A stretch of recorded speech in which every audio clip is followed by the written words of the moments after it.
Hello friends, welcome to Price Imperia channel.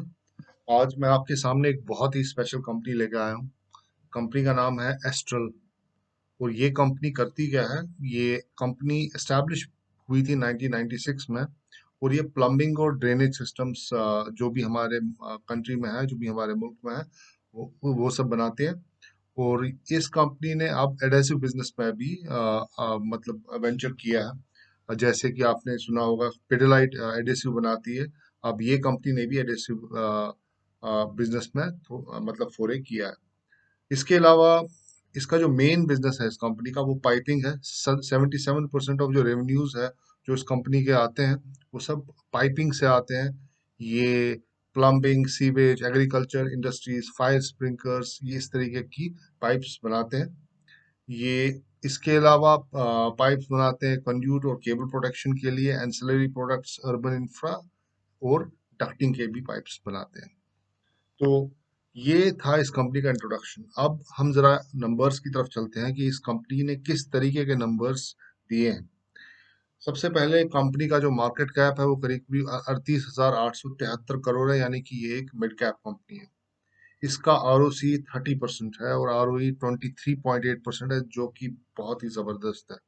मैंने आपसे कहा था आरओई आरओसी 20% के ऊपर होना चाहिए, लेकिन इस कंपनी ने तो 20 से भी काफी ऊपर ये नंबर्स दिए हैं।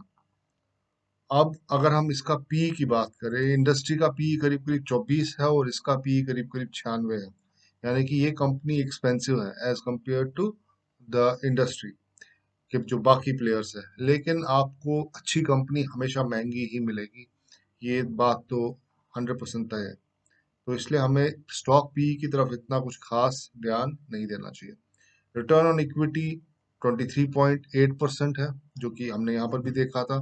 आरओई 10 साल का इसका कितना है? 20% आरओई 10 साल का दिया है। डेप्ट टू इक्विटी जो है वो लेस देन वन है, इट्स अराउंड 0.03। इसके अलावा डिविडेंड पे आउट अराउंड 9.94%, बहुत जबरदस्त।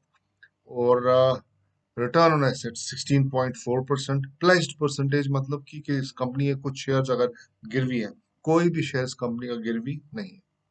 तो ये जबरदस्त फिगर्स हैं इस कंपनी के। उसके बाद हम इसका चार्ट अगर हम देखें तो अभी जो प्राइस है, प्राइस 50 डीएमआ और 200 डीएमआ के ऊपर ट्रेड कर रहा है, जो कि बहुत ही हेल्दी प्राइस एक्शन है, मैं ये कह सकता हूँ। अब अगर हम इसके जो पियर्स हैं उनके साथ कंपेयर करें कि ये कहाँ स्टैंड करती है, आपको प्लास्टिक प्रोडक्ट्स में बहुत सारी कंपनीज मिलेगी, लेकिन ये company in terms of market cap जो है नंबर 1 है। तो ये नंबर 1 कंपनी है in terms of market cap, सबसे बड़ी कंपनी है प्लास्टिक प्रोडक्ट्स के अंदर। इसमें और भी काफी इंटरेस्टिंग कंपनीज है, जैसे प्रिंस पाइप्स है, नील कमल है। नील कमल भी आजकल बहुत अच्छे लेवल्स पे अवेलेबल है। फिनोलेक्स है जिसने अभी भी ब्रेकआउट दिया। सुप्रीम इंडस्ट्रीज है। तो इस सेक्टर में काफी अच्छी कंपनियां हैं। जायकॉप भी है। तो इन कंपनियों पे भी आप थोड़ा फोकस कर सकते हैं, लेकिन आज जो मैं आपके सामने कंपनी लेकर आया हूँ वो कंपनी है एस्ट्रल।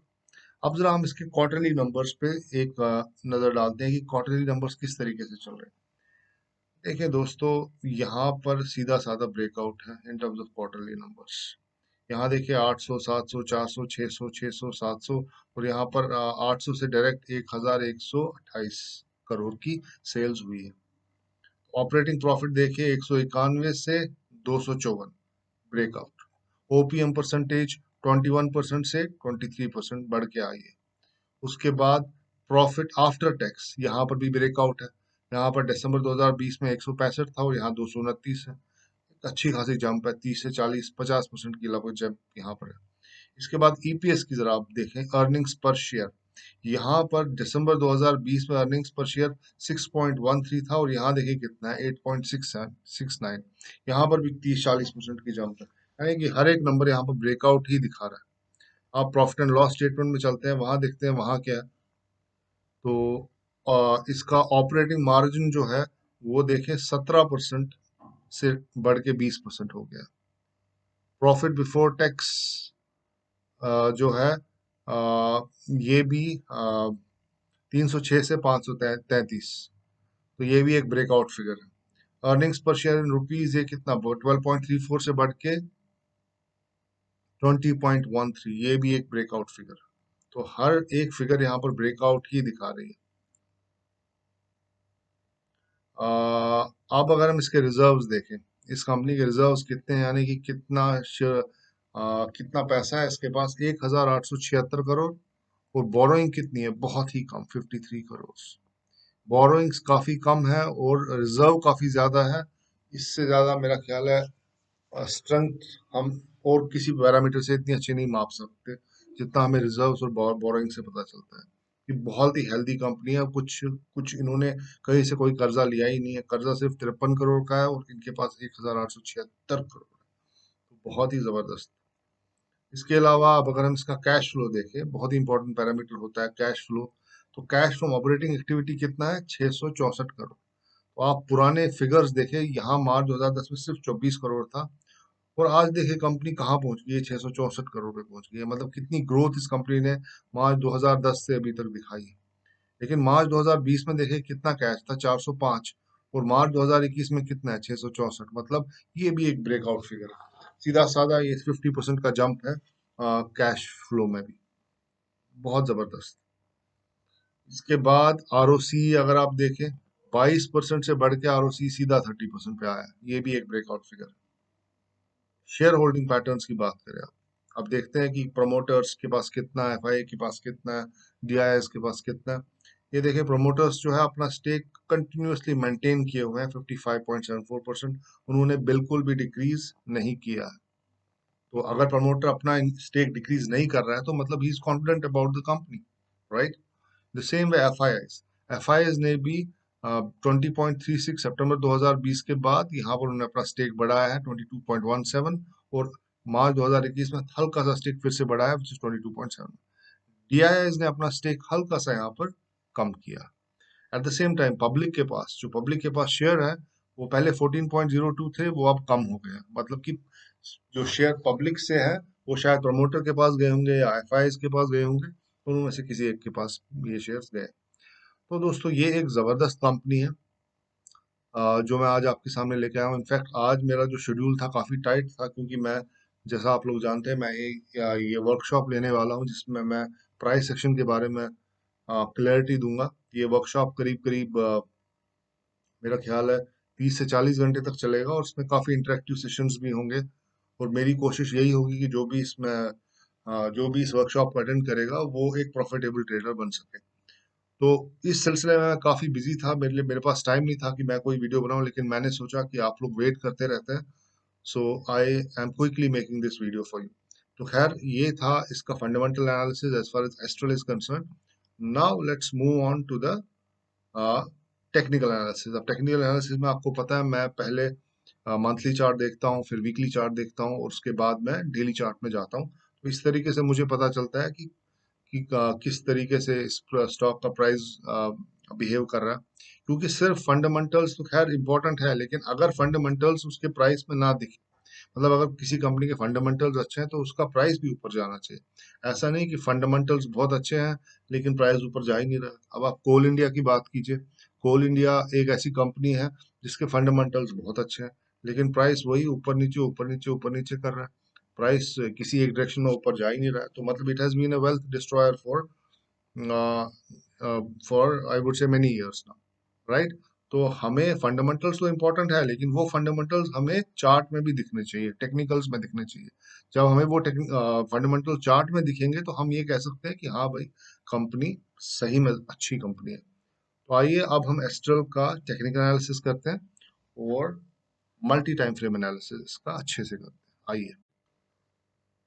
हाँ तो दोस्तों, अब हम एस्ट्रल के चार्ट के पास हैं।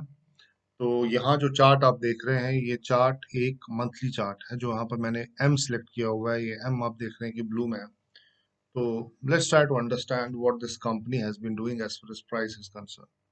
सो the IP of the company came at rupees 4.40 paisa, 4 रुपए 40 पैसे पे ये कंपनी लिस्ट हुई थी, इसका आईपीओ आया था। उसके बाद इसका प्राइस करीब करीब 11 रुपए हुआ, 4 से 11, यानी कि ये कंपनी ऑलमोस्ट डबल हो गया इसका प्राइस। लेकिन उसके बाद देखिए किस तरीके से प्राइस नीचे आ गया और यहाँ पे आके इस स्टॉक का प्राइस कितना हुआ, सिर्फ 2 रुपए।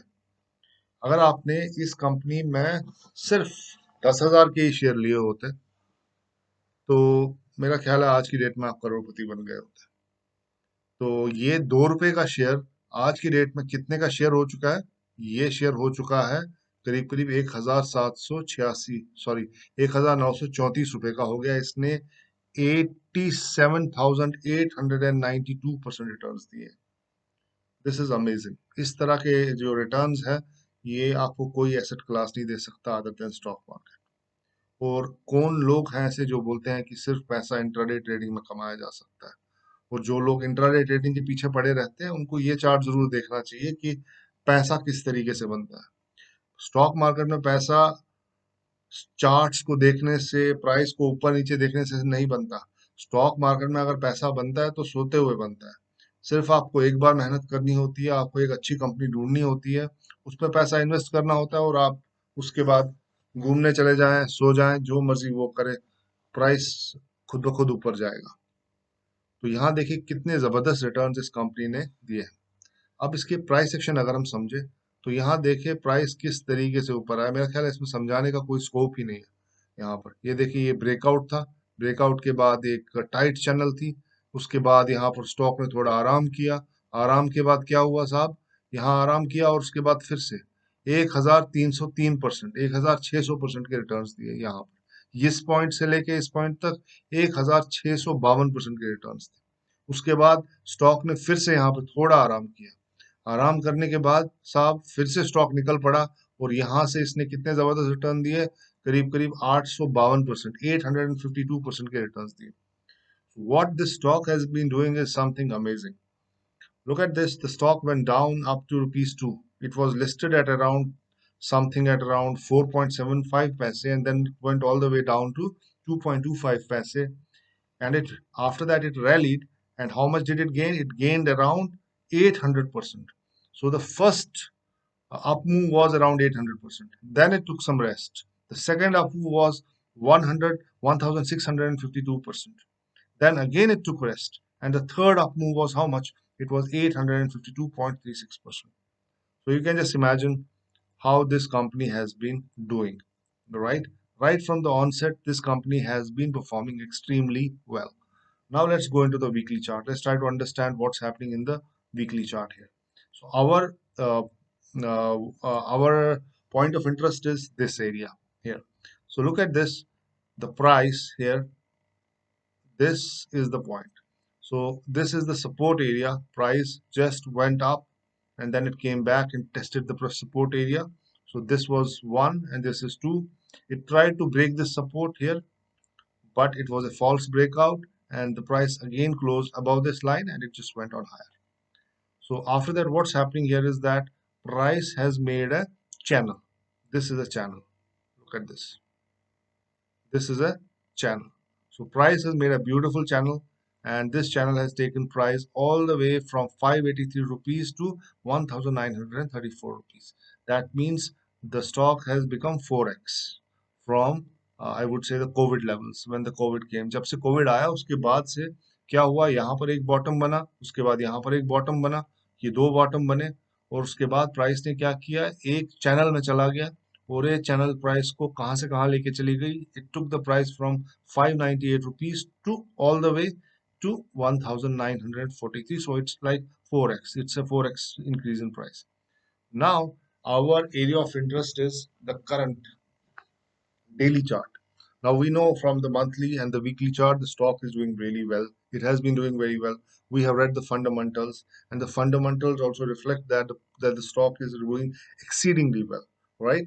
हमने इस स्टॉक के फंडामेंटल्स देखे, हमने देखा कि स्टॉक फंडामेंटली बहुत अच्छा कर रहा है।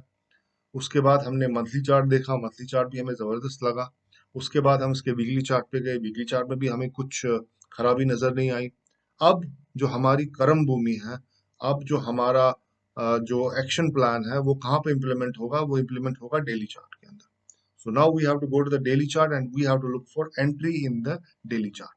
Let's try to understand the daily chart. Now look at this. What's happening in the daily chart? This is pretty simple.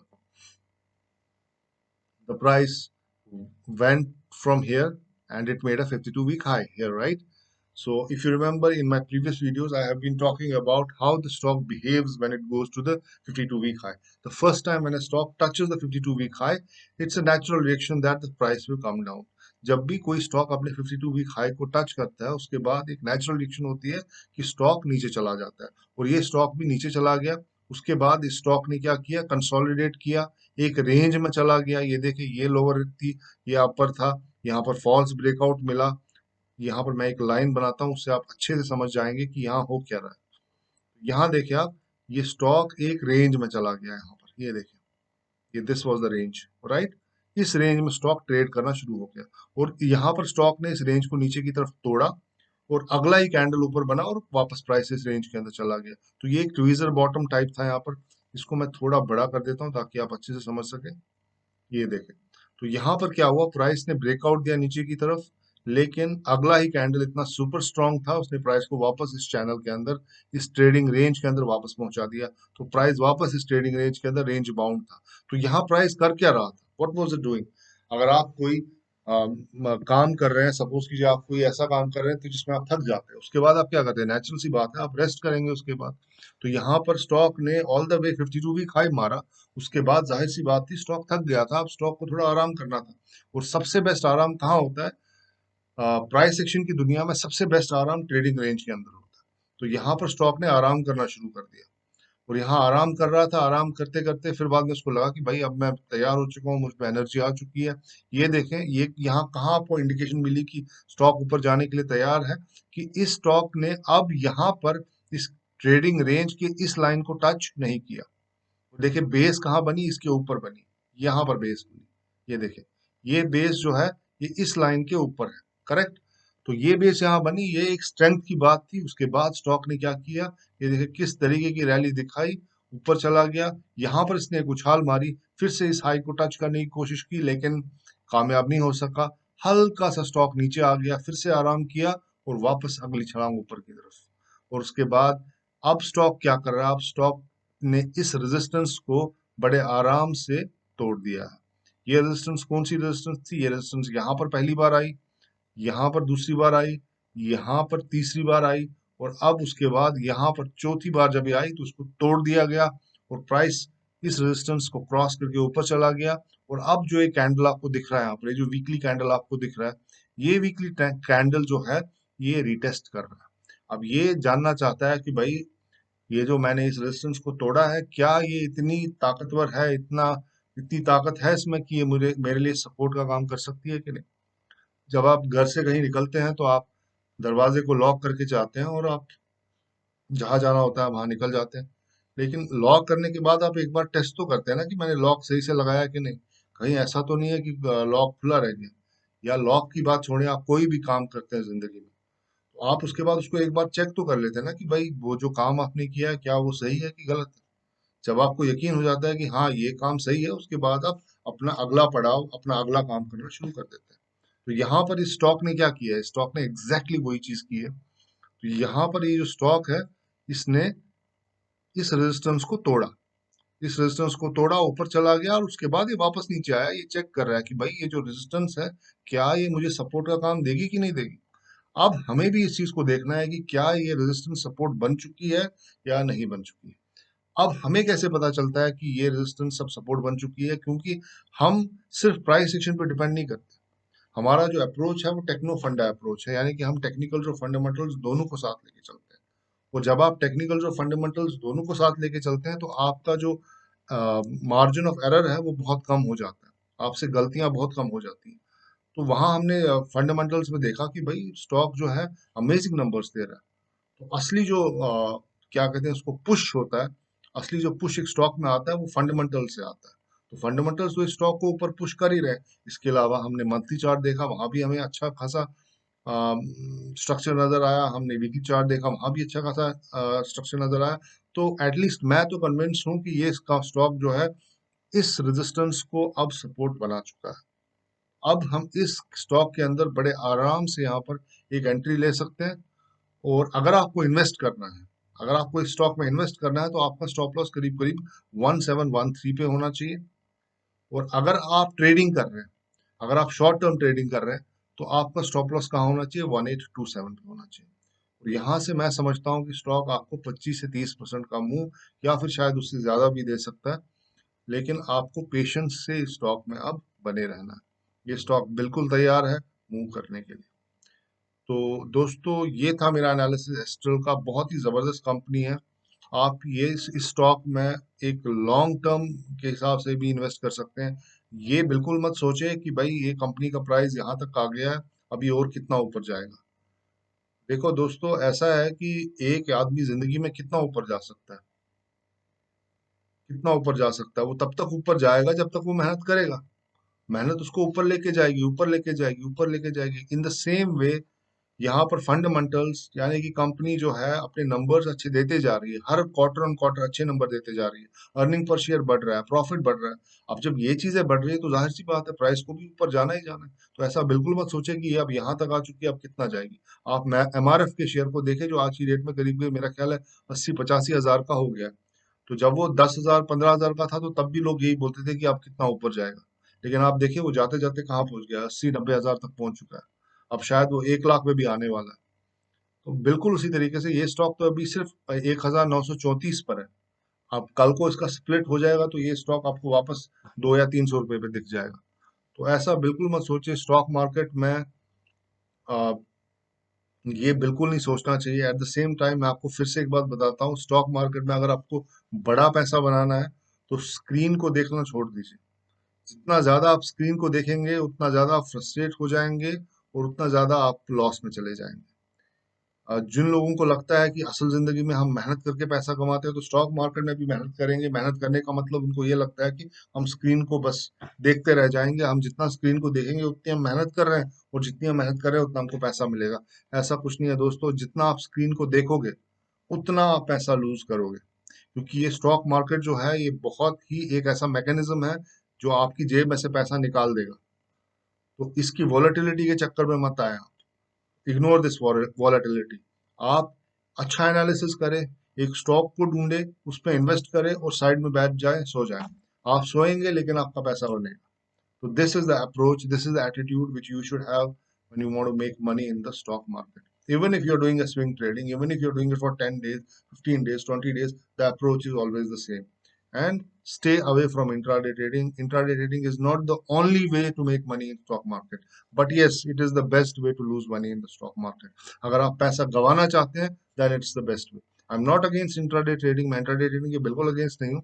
हाँ, लेकिन अगर आपके पास इतना एक्सपीरियंस है, आप अगर आपने लाखों करोड़ों रुपए बना लिए स्टॉक मार्केट में, उसके बाद आपके पास टाइम है, वक्त है, और आपके पास एक एटीट्यूड है कि आप आपके पास टेम्परमेंट है कि आप एक स्क्रीन के पास पूरा दिन बैठ सकते हैं। अगर आपके पास ये सब कुछ है, एक्सपीरियंस है, नॉलेज है, और आपके पास ये अप्रोच है कि आप पूरा दिन इस लैपटॉप के सामने बैठ सकते हैं, इस प्राइस को ऊपर नीचे करते हुए देख सकते हैं, आपके सर में दर्द नहीं होगा, अगर ये सब चीजें हैं तो तब आप इंट्राडे कर सकते हैं। Otherwise stay away from it. जो राकेश झुंझुनवाला है या ये बड़े बड़े पुरंजू है, इतने बड़े बड़े ट्रेडर्स हैं, ये लोग इंट्राडे ट्रेडिंग वगैरह से पैसा नहीं कमाते। इतना टाइम नहीं है इनके पास ये सब चीजें करने का कि स्क्रीन को दिन भर देखते बैठ जाएंगे। ये रिसर्च करते हैं, उसके बाद अच्छे स्टॉक को पहचानते हैं, उसमें पैसा लगाते हैं और साइड में हो जाते हैं। उसके बाद जो स्टॉक मार्केट करेगा वो करेगा। तो दोस्तों, इस स्टॉक मार्केट में पैसे कमाने का तरीका समझिए, जानिए, और ऐसे लोगों से दूर रहिए जो ये बताते हैं कि भाई स्टॉक मार्केट में पैसा 2 मिनट में कमाया जा सकता है। तो ऐसा पॉसिबल नहीं। तो आई होप दोस्तों आपको ये मेरा वीडियो पसंद आया होगा।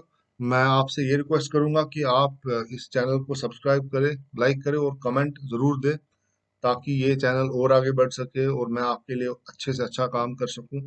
इन वीडियोस को अपने दोस्तों के साथ जरूर शेयर कीजिए। I will be highly grateful. Anyways, thank you very much. आपने अपना कीमती वक्त दिया। Have a nice time. Bye bye.